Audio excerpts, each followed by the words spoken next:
श्री गणेशाय नमः। गणेश चतुर्थी भगवान गणेश का जो जन्मोत्सव है, इस दिन कहानी उनकी सुनने का विधान है। तो आज हम आपको चलिए सुनाते हैं कहानी। पौराणिक और प्रचलित जो एक कहानी है उसके अनुसार भगवान गणेश एक बार कई देवता विपत्ति में घिरे हुए थे और भगवान गणेश उनको उन विपत्ति से बाहर निकाले थे। कैसे, चलिए जानते हैं। देवताओं पर एक बार बहुत सारी विपत्तियां आ गई, तब वह मदद मांगने के लिए भगवान शिव के पास गए। उस समय भगवान शिव के साथ कार्तिकेय जी और भगवान गणेश जी भी बैठे थे। देवताओं की बात सुनकर शिव जी ने कार्तिकेय और गणेश जी से पूछा कि तुम में से कौन देवताओं के कष्टों का निवारण कर सकता है। तब कार्तिकेय जी और गणेश जी दोनों ने ही स्वयं को इस कार्य के लिए सक्षम बताया।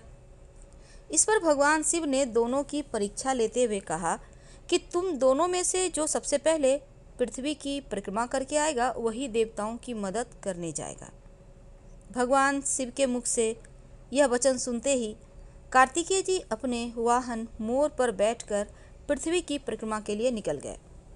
लेकिन गणेश जी सोच में पड़ गए और वे चूहे पे ऊपर चढ़कर सारी पृथ्वी की परिक्रमा करेंगे तो इस कार्य में उन्हें बहुत समय लग जाएगा।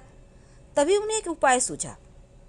गणेश जी अपने स्थान से उठे, फिर अपने माता पिता की 7 बार परिक्रमा करके वापस बैठ गए।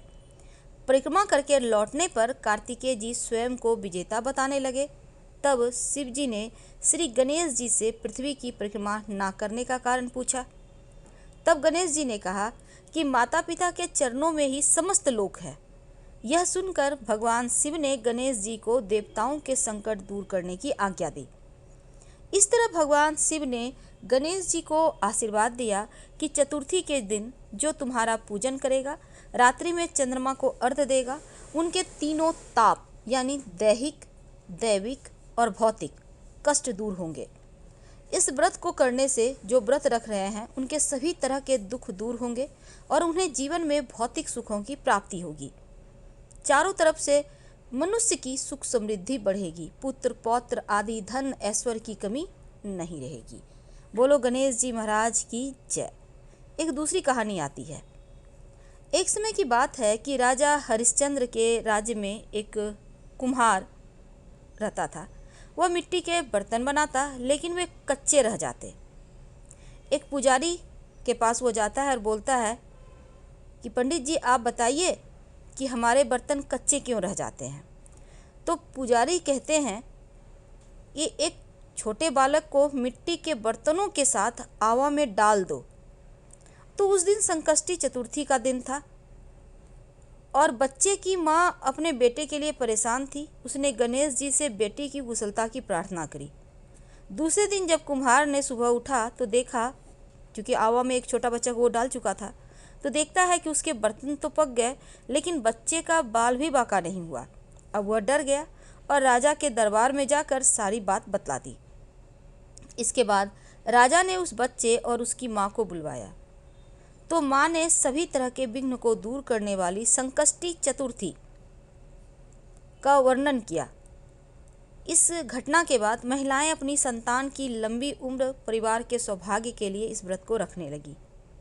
बोलो गणेश जी महाराज की जय। तीसरी कथा आती है कि एक समय की बात है, भगवान विष्णु का विवाह माँ लक्ष्मी जी के साथ निश्चित हो गया। विवाह की तैयारी हो रही थी। सभी देवताओं को निमंत्रण भेजा गया, लेकिन गणेश जी महाराज को निमंत्रण नहीं दिया गया। अब भगवान विष्णु की बारात जाने का समय आ गया। सभी देवता अपनी पत्नियों के साथ विवाह में आ पहुँचे और उन सबने देखा कि गणेश जी कहीं दिखाई नहीं दे रहे। तब वो लोग आपस में चर्चा करने लगे कि क्या गणेश जी को न्योता नहीं दिया गया है। स्वयं गणेश जी ही नहीं आए हैं तो कैसे होगा कार्यक्रम। सभी इस बात पर आश्चर्य कर रहे थे और सभी ने विचार किया कि भगवान विष्णु से ही इसका कारण पूछ लिया जाए। जब वे भगवान विष्णु से कारण पूछने गए तो उन्होंने कहा कि हमने गणेश जी के पिता भोलेनाथ महादेव को न्योता भेजा है। यदि गणेश जी अपने पिता के साथ आना चाहते हैं तो आ जाते, अलग से न्योता देने की आवश्यकता ही नहीं थी। दूसरी बात यह है कि उनको 1.25 मन मूंग, 1.25 मन चावल, 1.25 मन घी और 1.25 मन लड्डू का भोजन दिन भर में चाहिए। यदि गणेश जी नहीं आएंगे तो कोई बात नहीं, दूसरे के घर जाकर इतना सारा खाना पीना भी तो अच्छा नहीं लगता। अब इतनी वो लोग बातचीत कर ही रहे थे कि किसी ने सुझाव दिया, यदि गणेश जी आ भी जाएं तो उनको द्वारपाल बनाकर बैठा देंगे कि आप घर की याद रखना। आप तो चूहे पर बैठकर धीरे धीरे चलोगे तो बारात से बहुत पीछे रह जाओगे। यह सुझाव सबको पसंद आया तो भगवान विष्णु ने भी अपनी सहमति दे दी। इतने में गणेश जी भी आ पहुँचे और उन्हें समझा बुझाकर घर की रखवाली करने को बैठा दिया। बारात चल दी। तब नारद जी ने देखा कि गणेश जी तो दरवाजे पर ही बैठे रह गए हैं। अब गणेश जी के पास जाकर और रुकने का कारण पूछा तो गणेश जी कहने लगे कि विष्णु भगवान ने मेरा बहुत अपमान किया है। नारद जी ने कहा कि आप अपनी मूषक सेना को आगे भेज दें तो वह रास्ता खोद देगी, जिससे उनके वाहन धरती में धंस जाएंगे। तब आपको सब कोई सम्मान पूर्वक बुलाएंगे ही। अब तो गणेश जी ने अपनी मूषक सेना जल्दी से आगे भेज दी और सेना ने जमीन खोद डाली। तब बारात वहां से निकली तो रथों के पहिए जमीन में धंस गए। लाख कोशिश करने के बाद भी नहीं निकले। तब सभी ने अपने अपने उपाय किए, लेकिन पहिए हैं कि निकल ही नहीं रहे, बल्कि जगह जगह से टूट भी गए। अब किसी को समझ में नहीं आ रहा था कि क्या किया जाए। तब नारद जी ने कहा कि आप लोगों ने गणेश जी का अपमान करके अच्छा नहीं किया है। यदि उन्हें मनाकर लौटा लाएंगे तो आपकी कार्य सिद्धि हो जाएंगे और यह संकट भी टल जाएगा। तो शंकर भगवान ने अपने दूत नंदी को भेजा और वे गणेश जी को लेकर आए। गणेश जी का आदर सम्मान के साथ पूजन किया। तब कहीं जाकर रथ के पहिए निकले। अब रथ के पहिए निकल को गए, लेकिन वे टूट फूट गए तो उन्हें सुधारे कौन। पास के खेत में खाती का काम कर रहा था, उसे बुलाया गया और खाती अपना कार्य करने के पहले श्री गणेशाय नमः यह कहकर गणेश जी की वंदना मन ही मन करने लगा। तो देखते ही देखते खाती ने सभी पहियों को ठीक कर दिया। तब खाती कहने लगा कि हे देवताओं, आपने सर्वप्रथम गणेश जी को नहीं मनाया होगा और ना ही उनकी पूजा की होगी, इसीलिए तो आपके साथ यह संकट आया है। हम तो मूर्ख अज्ञानी हैं, फिर भी पहले गणेश जी को पूजते हैं, उनका ध्यान करते हैं। आप लोग तो देवतागण हैं, फिर भी आप गणेश जी को कैसे भूल गए। अब आप लोग भगवान गणेश जी की जय बोलकर जाइए तो आपके सब काम बन जाएंगे, कोई संकट भी नहीं आएगा। और ऐसा कहते हुए बारात वहाँ से चल दी। भगवान विष्णु का माँ लक्ष्मी जी के साथ विवाह संपन्न करा के सभी सकुशल घर लौट आए। हे गणेश जी महाराज, आपने विष्णु भगवान को जैसे कारज सीरियो ऐसे कारज सबको सिद्ध कर जो। बोलो गजानन भगवान की जय। चौथी कहानी चलिए सुनते हैं। श्री गणेश जी चतुर्थी व्रत की पौराणिक कथा के अनुसार एक बार भगवान शिव माँ पार्वती नर्मदा नदी के तट पर बैठे थे। माँ पार्वती ने भगवान शिव से समय व्यतीत करने के लिए चौपड़ खेलने को कहा। शिव जी चौपड़ खेलने के लिए तैयार हो गए, लेकिन इस खेल में हार जीत का फैसला कौन करेगा, यह प्रश्न उनके समक्ष उठा। तब भगवान शिव ने कुछ तिनके एकत्रित कर उसका एक पुतला बनाकर उसकी प्राण प्रतिष्ठा कर दी और पुतले से कहा, बेटा हम चौपड़ खेलना चाहते हैं, परंतु हमारी हार जीत का फैसला करने वाला कोई नहीं है, इसलिए तुम बताना कि हम दोनों में कौन हारा और कौन जीता। इसके बाद भगवान शिव और माँ पार्वती दोनों चौपड़ खेलने लगे। यह खेल 3 बार खेला गया और संयोग से तीनों बार माँ पार्वती की जीत हुई। खेल समाप्त होने के बाद बालक से हार जीत का फैसला करने को कहा तो बालक ने महादेव को विजयी बताया। यह सुनकर माँ पार्वती क्रोधित हो गई और क्रोध में उन्होंने बालक को लंगड़ा होने का, कीचड़ में पड़े रहने का श्राप दे दिया।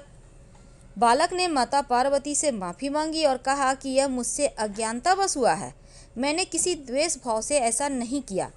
बालक द्वारा क्षमा मांगने पर माता ने कहा, यहाँ गणेश पूजन के लिए नाग कन्याएं आएंगी, उनके कहे अनुसार तुम गणेश जी का व्रत रखो, ऐसा करने से तुम मुझे प्राप्त करोगे। यह कहकर माँ पार्वती शिव जी के साथ कैलाश पर्वत पर चली गई। 1 वर्ष के बाद उस स्थान पर नाग कन्याएं आईं। तब नाग कन्याओं ने श्री गणेश जी का व्रत की विधि मालूम करने पर उस बालक ने 21 दिन तक लगातार गणेश जी का व्रत किया और उसकी श्रद्धा से गणेश जी प्रसन्न हुए और उन्होंने बालक को मनोवांछित फल मांगने को कहा। उस पर उस बालक ने कहा कि हे विनायक, मुझ में इतनी शक्ति दीजिए कि मैं अपने पैरों से चलकर अपने माता पिता के साथ कैलाश पर्वत पर पहुंच सकूं और यह देख प्रसन्न होवे। तब बालक को वरदान देकर श्री गणेश जी अंतर्ध्यान हो गए। इसके बाद वह बालक कैलाश पर्वत पर पहुंचा। कैलाश पर्वत पर पहुंचने की अपनी कथा उन्होंने भगवान शिव को सुनाई और चौपड़ वाले दिन से माँ पार्वती शिव जी से विमुख हो गई थीं। अतः देवी के रुष्ट होने पर भगवान शिव ने भी बालक के बताए अनुसार 21 दिन तक श्री गणेश का व्रत किया। इस व्रत के प्रभाव से माँ पार्वती के मन में भगवान शिव के लिए जो नाराजगी थी वह समाप्त हो गई। तब यह व्रत विधि भगवान शंकर ने माँ पार्वती को बताई। यह सुनकर माँ पार्वती के मन में जो अपने पुत्र कार्तिकेय से मिलने की इच्छा जागृत हुई, तब माँ पार्वती ने भी 21 दिन तक श्री गणेश का व्रत किया और दूर्वा, फूल, लड्डुओं से गणेश जी का पूजन किया। व्रत के 21वें दिन कार्तिकेय जी स्वयं माँ पार्वती से मिलने आ पहुँचे और उस दिन से श्री गणेश चतुर्थी का यह व्रत समस्त मनोकामनाओं की पूर्ति करने वाला व्रत माना जाता है। इस व्रत को करने से मनुष्य के सारे कष्ट दूर होकर मनुष्य को समस्त सुख सुविधाएं प्राप्त होती है। जय गणेश, काटो क्लेश। हर हर महादेव। धन्यवाद।